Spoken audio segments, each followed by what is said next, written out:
지난 시간에 전도서 9장 3절 말씀을 제가 소개해 드렸습니다. 이런 말씀이죠. 전도서 9장 3절. 모든 사람의 결국은 일반이라 이것은 해 아래에서 행해지는 모든 일 중에 악한 것이니 곧 인생의 마음에는 악이 가득하여 그들의 평생에 미친 마음을 품고 있다가 후에는 죽은 자들에게로 돌아가는 것이라. 전도서 9장 3절의 말씀인데요. 그럼 저는 이 말씀을 보면서 마음에 와닿는 부분이 있다고 말씀을 드렸어요. 사람의 상태를 너무도 분명하게 보여주는 그런 말씀이 되겠습니다.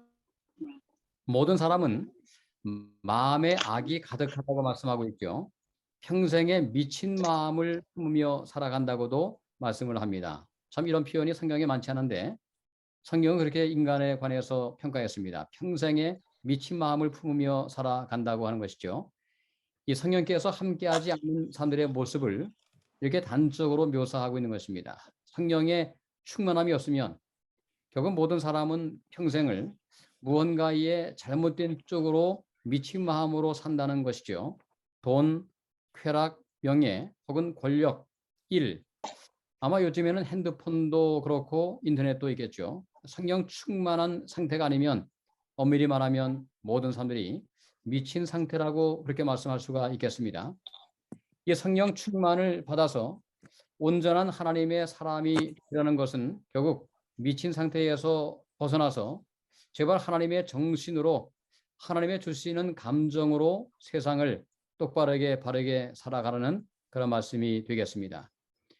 오늘 우리의 타락한 상태, 우리가 살아가는 세상에 깨어진 상태에 대해서 하나님은 성경을 통해서 이렇게 말씀하고 있습니다. 바른 길을 제시하고 있는데요.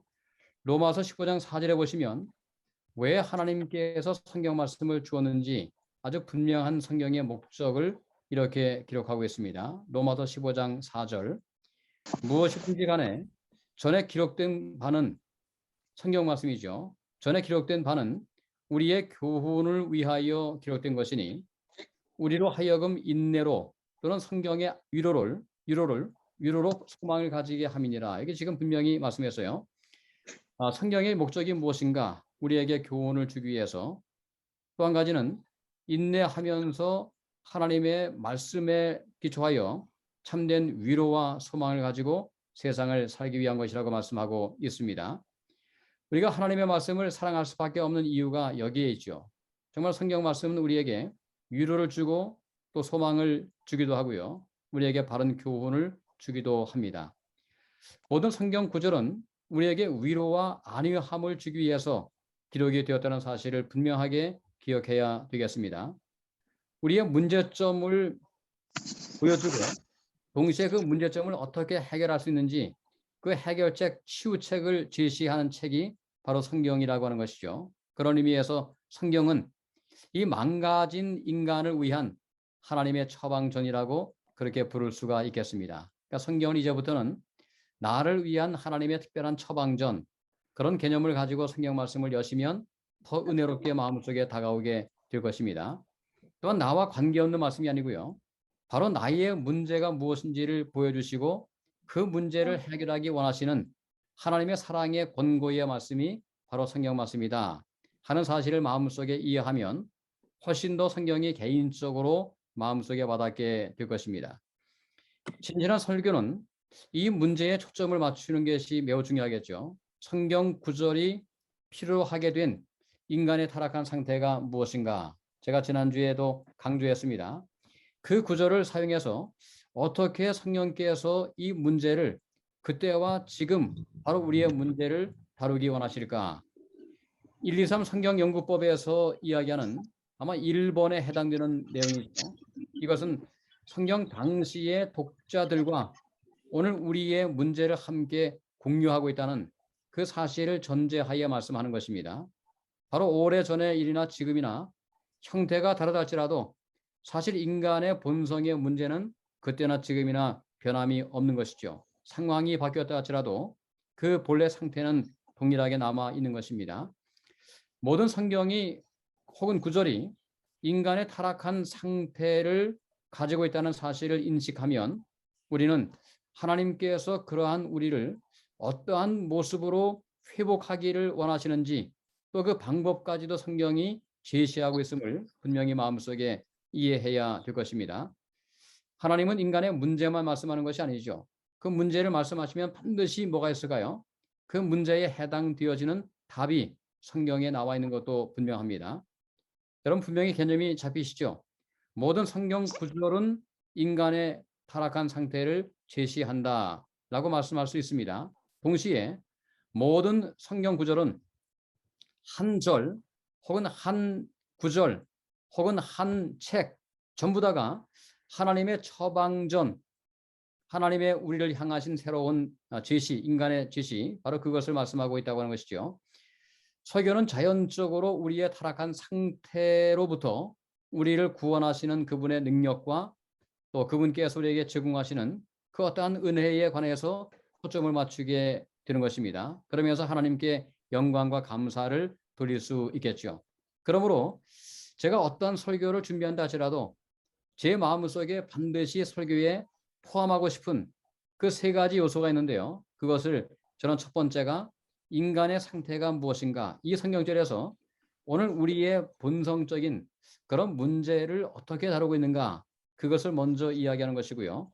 또 두 번째는 하나님께서 제시하시는 그런 이상적인 회복되어진 그 상태가 무엇일까, 제가 또 말씀을 통해서 함께 생각해 보는 것이고요.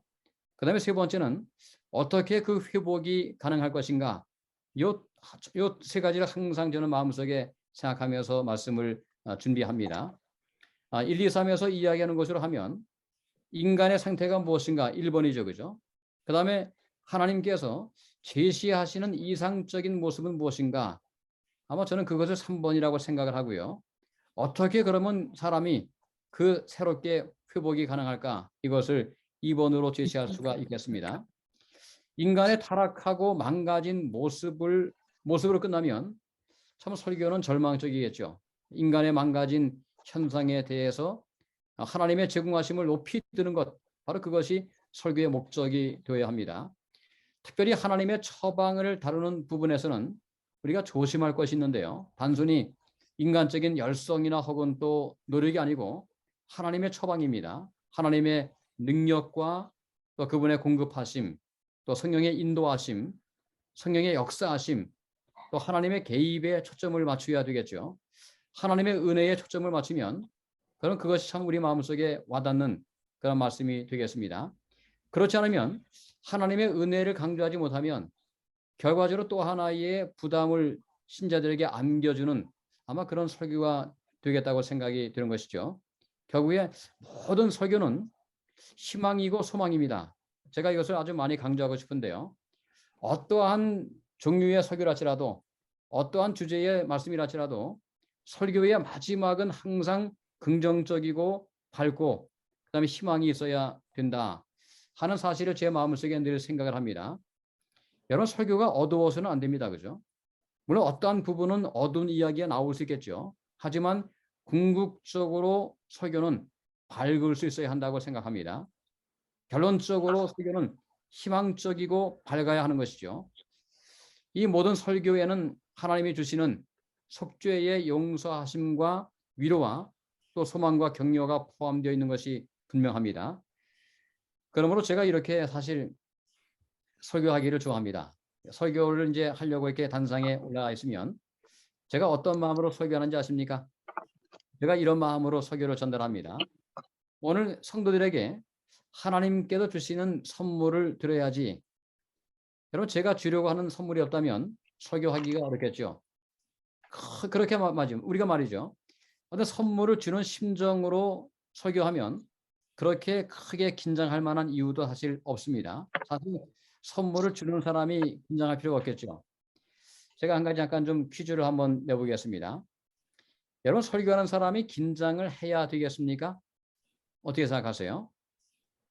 제가 한국에서 목회할 때 이제 미국에서 목회학 아마 설교학 박사님이 오셔가지고 그분이 은퇴하신 분이었어요. 은퇴 교수님이신데 이분이 오셔가지고 이제 제가 일했던 서준합회의 한 150명의 목사님들을 대상으로 이제 설교학을 한 주간 동안 강의를 했습니다. 근데 그때 제게 맡겨진 임무가 뭔가 하면 그 강사 목사님을 모시고 매일마다 강의장으로 가는 것이 그게 제게 맡겨진 임무였습니다. 근데 제가 개인적으로 그분에게 이렇게 여쭤봤어요. 박사님은 설교학을 전공하셨고 또 평생 설교를 하셨고 또 평생 동안 설교법을 가르쳐 오셨는데 지금도 설교할 때 긴장이 되십니까? 라는 것이 저의 질문이었습니다. 그분이 뭐라고 답을 했을 것 같아요? 어떻게 답을 했을까요? 이렇게 말씀을 하셨습니다. 저는 그것을 제 평생에 잊지 않고 제 마음속에 기억하고 있는데요. 아마 거의 한 30년 전, 한 30년 전에 그 얘기를 제가 들었습니다. 이렇게 말씀을 했습니다. 제게 오히려 질문을 하는 것이죠.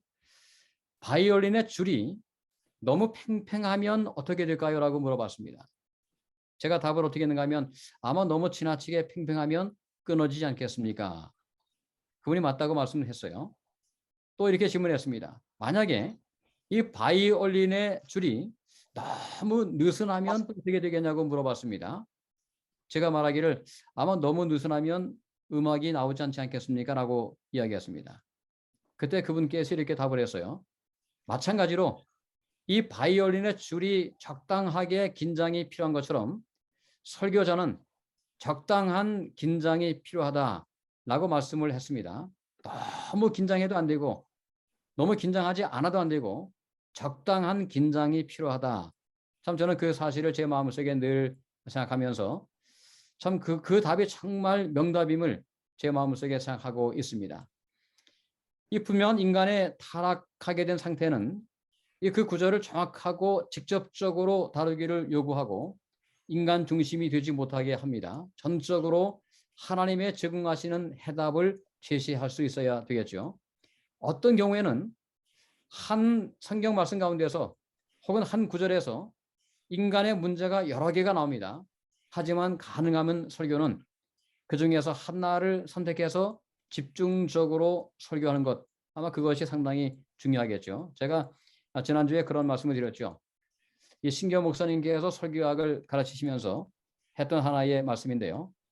성도들에게 사과를 몇 개를 주라고요? 손에. 설교가 마치면 성도들에게 딱 하나의 사과를 주라고 말씀을 했다고 말씀드렸죠. 바로 그것은 하나가 마음속에 남을 수 있도록 설교를 전달하라고 말씀한 것으로 그렇게 제 마음속에 이해하고 있습니다. 이 설교 서론에서 오늘 설교할 성경 구절에 나와 있는 인간의 타락의 상태에 관해서 언급하는 것도 상당히 중요할 수가 있겠습니다. 인간의 타락한 상태에 대한 주제들을 생각해 보면 이해가 더 쉽겠죠. 예를 한번 제가 들어보겠습니다. 이 사람들의 구체적인 죄를 다룰 수 있겠습니다. 용서치 못하는 것, 상당히 편만한 죄 가운데 한 가지죠. 사실 하나님을 사랑한다고 하면서도 10년 전 혹은 20년 전에 어떤 성도를 용서하지 못하는 그런 경우를 종종 볼 수도 있습니다. 상당히 심각한 죄가 될 수 있죠. 거짓말하는 거, 도둑질 혹은 험담, 물질주의, 인종차별 혹은 교만, 이러한 죄들을 성경은 우리에게 자세하게 다루고 있기도 합니다. 사실 이러한 죄일 필요는 없습니다. 슬픔, 염려, 질병, 또 주님의 재림을 위한 갈망, 더 좋은 부모가 되기를 위한 갈망도 있겠죠. 즉 죄에 대한 결과로 당면한 문제, 아마 그런 것들도 함께 성경은 다루고 있으니까 우리가 설교에서 그런 내용들을 주로 다룰 수도 있겠습니다. 제가 최근에 저희 교회에서는 지난 2주간 동안 제가 빌립보서로 지금 이렇게 말씀을 하고 있는데요. 특별히 빌립보서 4장을 통해서 이 염려에서 해방되는 것이 왜 중요한지를 제가 주로 말씀을 하고 있습니다. 왜 제가 그런 말씀들을 할까요? 제가 이렇게 이제 상황을 보면 꽤 많은 분들이 이런저런 염려를 하는 모습을 보게 됩니다. 어떤 분들은 염려를 사소하기도 하고요. 또 어떤 분들은 아직까지 오지 아니한 어떤 미래에 대해서 지나치게 염려함으로 하나님께서 오늘 우리에게 주신 그 오늘을 제대로 누리지 못하고 살아가는 그런 제가 모습을 보면서 이제 말씀을 함께 증거하게 되는 것이죠.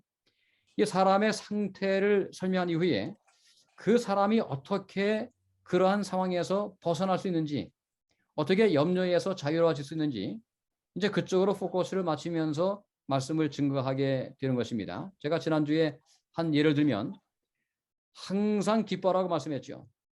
근데 여기에서 발견할 수 있는 인간의 문제가 무엇일까요? 기뻐하지 못하는 것이 오늘 많은 사람들의 문제 가운데 한 가지죠. 염려하기도 하고 또 우울증이 점점 더 많아집니다. 코로나 블루가 참 많아지고 있죠.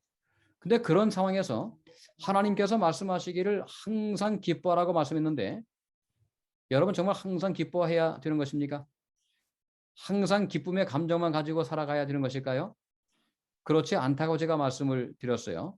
왜냐하면 이 사도 바울이 말씀하기를 즐거워하는 자와 함께 즐거워하고 또 우는 자와 함께 어떻게 하라고요? 울어라. 함께 울라고 말씀했어요. 그 다음에 시편에 보면 많은 경우에서 신이 많이 울기도 합니다. 사실은 목사도 웁니다. 그죠? 목사도 울 때가 많이 있어요. 뭐 예를 들면 갑작스럽게 성도가 예상치 못하게 돌아가시면 참 감당할 수 없는 슬픔 때문에 때로 설교를 하러 나갔다가도 잠시 설교단을 떠나서 말이죠. 눈물을 훔치고 돌아와야 되는 그런 상황도 제가 경험을 많이 했습니다. 그러면 어떻게 우리가 그 말씀을 이해할 수 있을까요? 항상 기뻐하라. 이 말씀을 제가 어떻게 설명했는가 하면 앞으로 이제 몇 번 더 제가 말씀을 해야 되는데 그중에 지난주에 말씀했던 것은 하나님의 주권 안에서 기뻐하라고 말씀하고 할 수가 있겠습니다. 하나님께서 모든 것을 주관하시고 여전히 통치하시니까 그러므로 하나님께서 통치하시는 그 사실을 마음속에 확신하고 오늘 우리의 마음속에 하나님 안에서 늘 확신을 가지고 안정된 심령으로 세상을 살아갈 수 있는 것 바로 그것을 성경은 항상 기뻐하는 것이라고 그렇게 말씀하고 있다고 제가 말씀을 드렸어요. 오늘 우리의 삶 가운데서 인간의 상태를 잘 파악하기 위해서 제가 몇 가지 질문을 한번 이렇게 제가 세 가지 질문을 드리겠습니다. 어떻게 하면 우리의 그 성경 전달할 때 말이죠. 말씀을 증거할 때 어떻게 인간의 타락한 상태를 정확하게 문장으로 만들 수 있을까? 첫 번째는 이런 질문입니다. 이 구절이 무엇을 말하고 있는가? 중요한 질문이죠. 두 번째, 이 구절은 어떤 영적인 문제 혹은 어떠한 사람의 상태를 다루고 있는가? 또 세 번째는 그 당시에 청중들과 말이죠. 성경의 청중들과 바로 지금 오늘 우리가 갖고 있는 그 공통적인 문제의 연관성은 무엇인가? 아마 이 정도의 질문을 던져보면 우리가 어떤 성경 말씀 가운데라 할지라도 아마 우리는 이 성경에서 이야기하고 있는 그러한 인간의 타락한 상태를 보다 정확하게 우리가 확인할 수가 있습니다. 이러한 질문에 대한 답을 얻었다면 이 말씀이 왜 그 당시에 그리고 지금 우리를 위해서 기록이 되었는지를 그 이유를 깨닫게 되는 것이죠. 하지만 성경은 말씀드린 대로 인간의 문제만을 지적하기 위해서 기록한 것이 아니라고 말씀을 드렸습니다.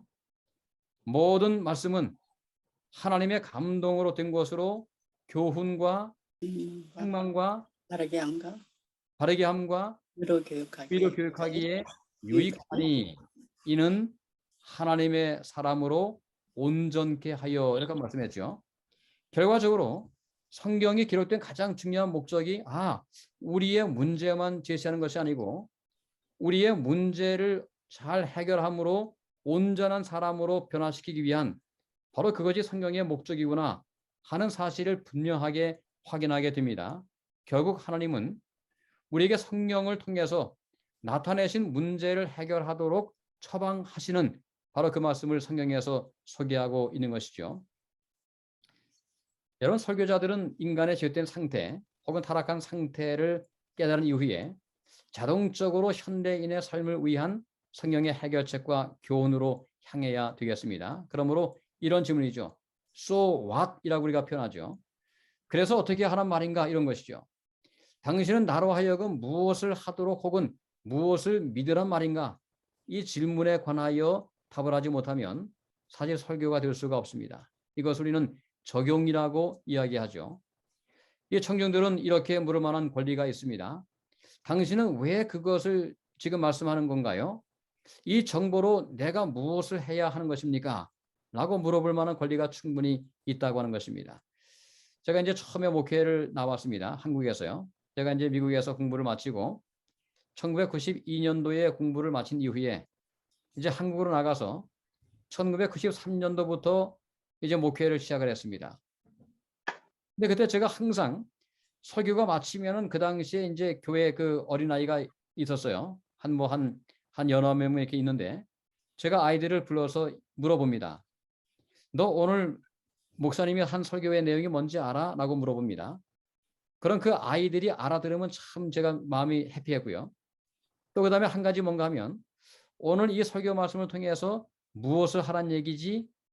라고 하는 것을 아이가 대답하면 그날 설교는 나름대로 성공적으로 했다고 제가 판단이 드는 것입니다. 근데 만약에 말이죠. 우리가 설교했는데 그래서 내가 어떻게 할 것인가 하는 이 적용의 문제가 나와 있지 않으면 사실 설교가 될 수 없다는 사실을 생각해 볼 수가 있습니다. 제가 얼마 전에 이 본계적이라고 하는 그 책을 읽은 적이 있어요. 혹시 뜻이 뭘까요? 본계적. 어떤 뜻이겠습니까? 본은 무엇일까요? 본 것이 무엇인가 이것입니다. 그 다음에 깨는 무엇을 깨달았는가? 그럼 적은 무엇일까요? 무엇을 적용할 것인가? 참 굉장히 중요한 원리죠. 여러분께서 성경 말씀을 읽었어요. 본문을 읽었습니다. 사실은 이 본계적으로 성경 말씀을 묵상하는 것도 매우 중요합니다. 아주 좋습니다. 내가 지금 무엇을 보았는가 물어보시고요. 성경 말씀 이제 읽으시면서 두 번째는 내가 이 본문을 통해서 무엇을 깨달았는가 이 중요하겠죠.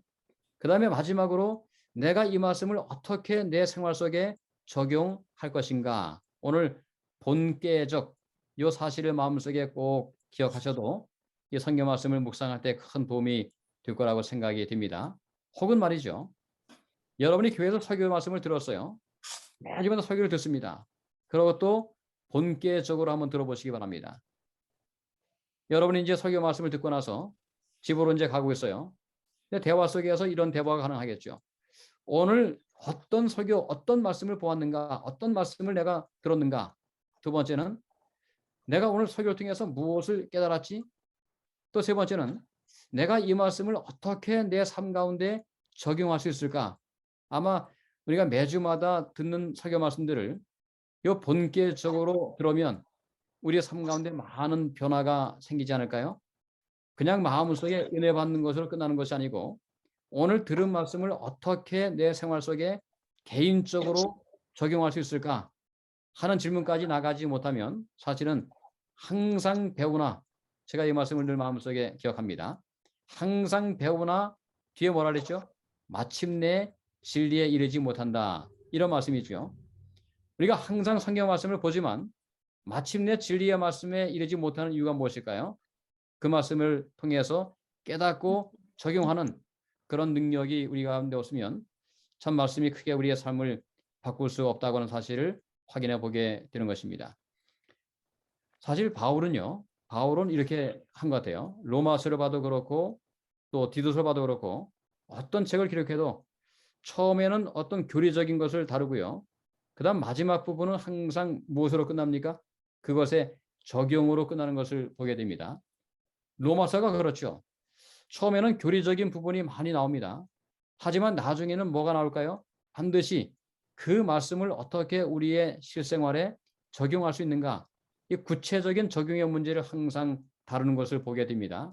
그래서 오늘 이렇게 말할 수 있겠죠. 적용이 없는 설교는 마음에 호소할 수 없는 것입니다. 하지만 적용이 있는 설교는 그리스도를 위하여 사역하는 사람으로 변화시킬 수 있는 그런 능력이 있겠죠. 그래서 이렇게 표현합니다. 인포메이션이 중요합니다. 사실 매우 중요하죠. 지금 어떠한 내용을 전달할 것인가 매우 중요합니다. 인포메이션. 근데 그것만 가지고는 안 된다고 하는 것이죠. 뭐가 더 중요할까요? 그 인포메이션으로 어떻게 우리의 삶을 트랜스포메이션 할 것인가. 이게 더 중요하겠죠. 그래서 좋은 정보를 제공하고 그것으로 사람들의 마음속에 뭔가 변화를 일으키는 삶의 변화를 초래하는 바로 그런 설교가 참 필요하다고 생각이 됩니다. 제가 몇 가지를 한번 좀 정리를 한번 해보겠습니다. 이 설교 한 구절을 이제 읽으라 그랬어요. 우리가 이제 한번 이제 읽어보는 것입니다. 그런데 어떻게 읽으시라고 제가 말씀드렸죠? 여러 가지 번역을 함께 보라고 말씀드렸어요. 요즘에는 성경 이제 그 인터넷에 가면 그런 사이트가 많지요. 굉장히 여러 개의 번역서가 나와 있는 부분이 많이 있습니다. 그러므로 어떤 내가 설교하고 싶은 그 구절을 통해서 볼 때 말이죠. 하나만 보지 마시고 다양한 버전으로 보게 되면 다른 주석을 보지 않아도 이 말씀이 주고자 하는 그 기본적인 핵심 개념을 파악할 수가 있습니다. 또 제가 그런 말씀도 드렸어요. 여러분이 전달하고 싶은 구절이 있으면 그것을 개인적으로 어떻게 하시라고요? 필사해보라고 말씀을 드렸죠. 그래서 이렇게 표현할 수 있습니다. 필사적으로 필사하십시오. 무슨 말씀일까요? 사실 중요한 것은요. 열정이 아니랍니다.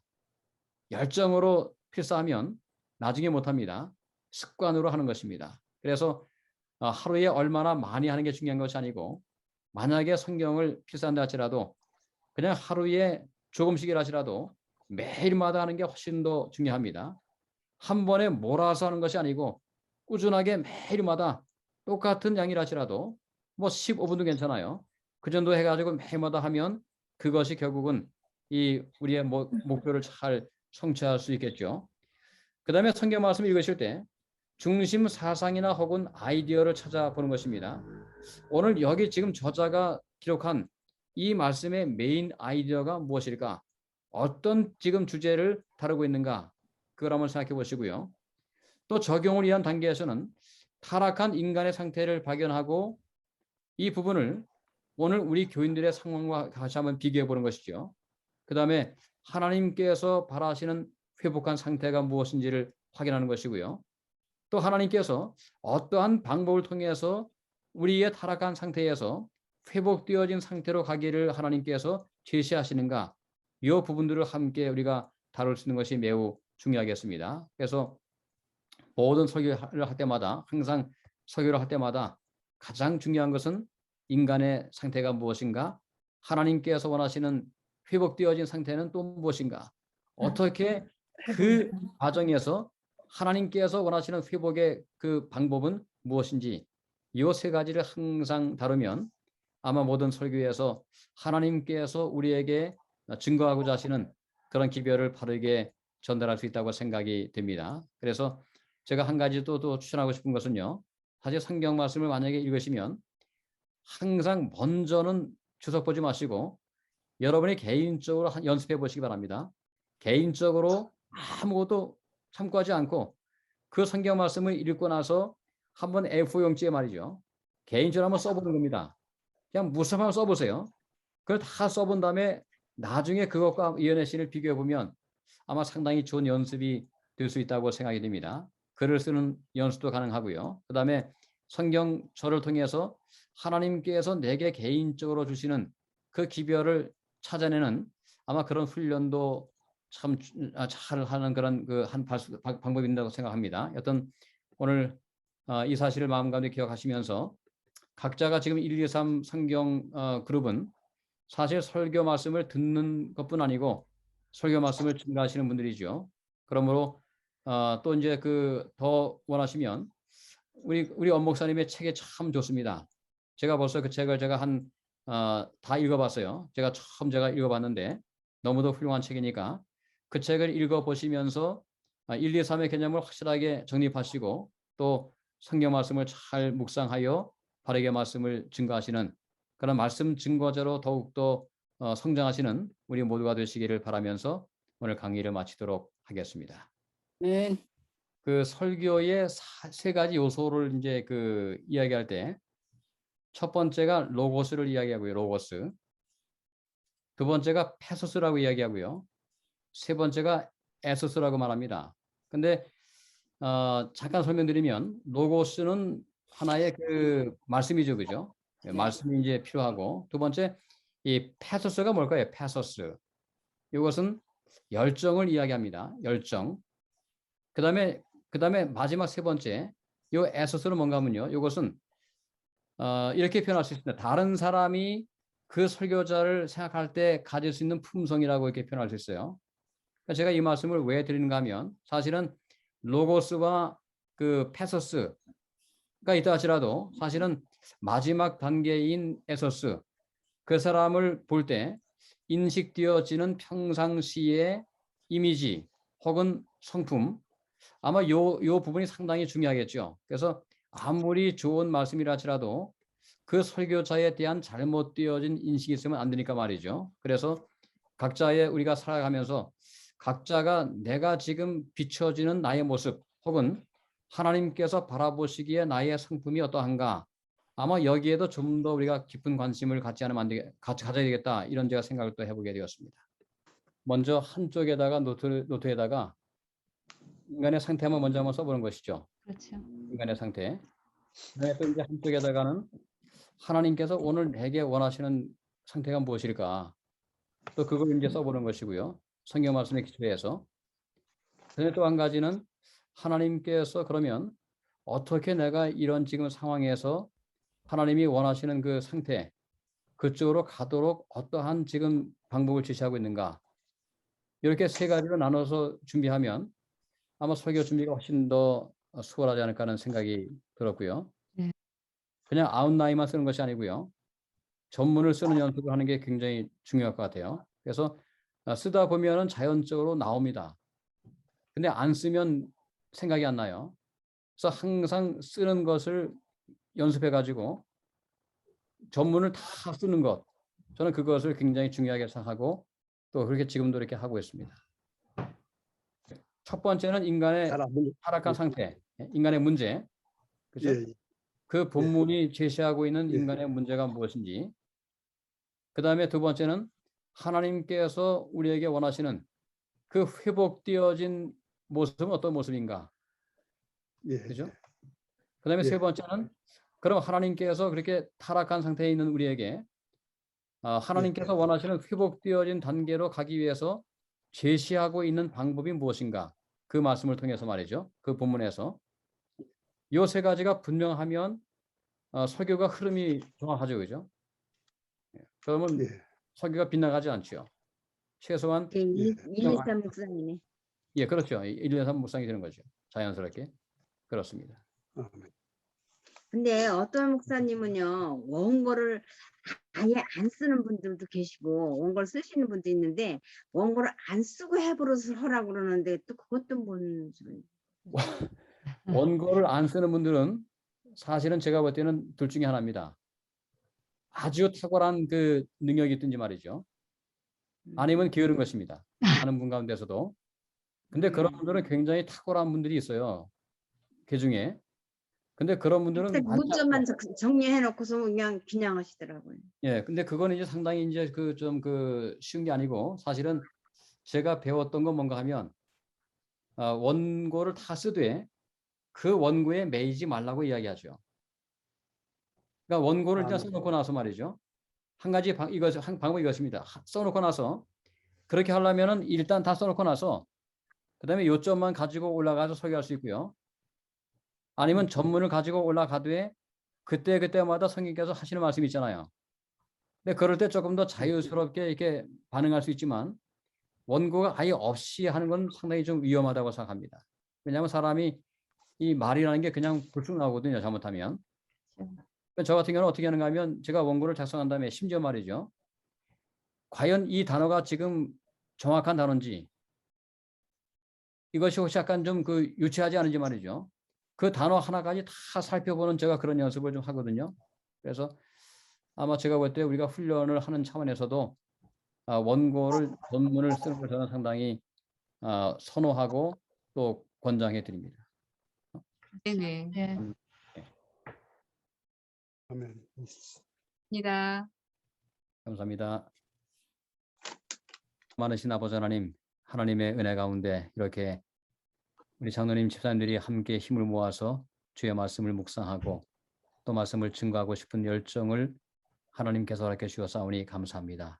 이 열정은 우리의 열정이 아니고 하나님의 열정임을 마음속에 기억하고 매 순간마다 성령 하나님의 도우심을 간구하며 말씀을 묵상하고 말씀을 증거할 수 있도록 도우셔서 마침내 다른 사람들을 세워주고 우리 역시 영적으로 바르게 서는 축복을 경험하며 살아갈 수 있도록 주님 인도하여 주시옵소서. 아멘. 아멘. 저는 용기를 가지고 나갈 수 있도록 도와주시고 우리가 주의 말씀을 깨달은 대로 다른 이웃들에게 증거하여 많은 사람들이 마지막 복음을 이해하고 주님의 재림을 위하여 준비하는 저 놀라운 재림 운동 사역을 우리가 함께 동참할 수 있도록 도우셔서 하나님께서 원하시는 놀라운 축복을 삶 가운데 경험하며 살아갈 수 있도록 인도하여 주시옵소서.